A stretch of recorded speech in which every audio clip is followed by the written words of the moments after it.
बिस्मिल्लाहिर्रहमानिर्रहीम सलामुना او نیکی هیله ګرانو کتونکو په خیر راغلی پښتو کوکینګ ته نن به موږ تاسو ته د ډیرو مزیدارو او خوندورو بینډو یعنی د بامیا چل درښکارا کو ویډیو د سره وګورئ د ډیرو مزیدارو او خوندورو بینډو چل وې زده کړئ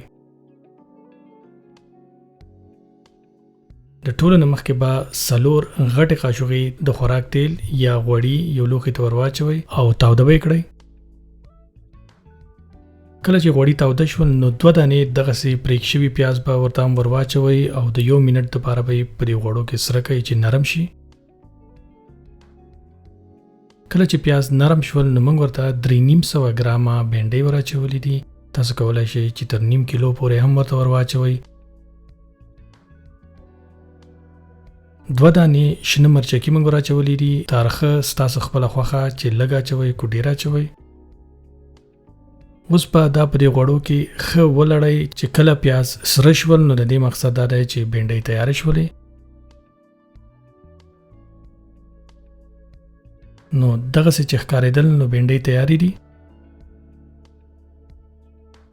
دا به اوس راوباسئ او یو طرف ته به کېږدئ په یو لوښي کې به اوس 3 غټې قاشوغې د خوراک تیل یعنی غوړي ورواچوئ او تاودوي کړئ یوه وړه قاشوغه زیره به ورته ورواچوئ او دا به پکې د 1 منټ لپاره سره کړئ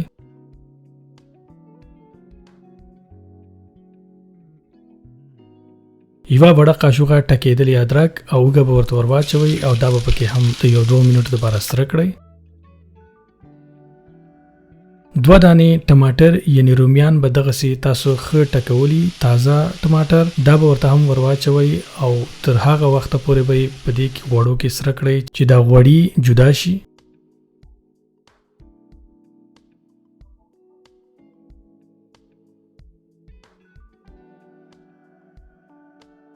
یوه وړه قاشوغه مالګه ګرمه مساله د سور مرچکي پاوډر وچه دنیا او وړه قاشوغه کورکمان دا به ورته هم ورواچوي او د 1-2 منټو لپاره به په دې مساله کې سره کړئ 3 غټه قاشوغي ماسته به ورته ورواچوي او دا به پکې تر هغه وخت پورې سره کړئ چې د ماستو د اوبو وچی شي یعنی غوړي جدا شي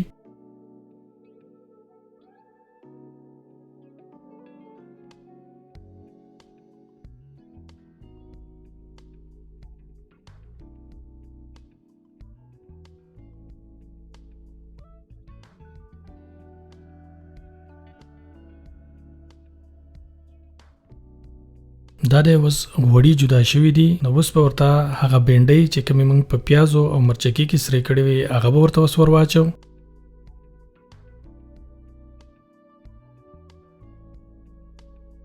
د دې په سر باندې به یوه غټه قاشوغه د لیمو به ورواچو دا به د یو بل سره ښه ولړو او مکس به کړو اور به ورپسې کم کړو او د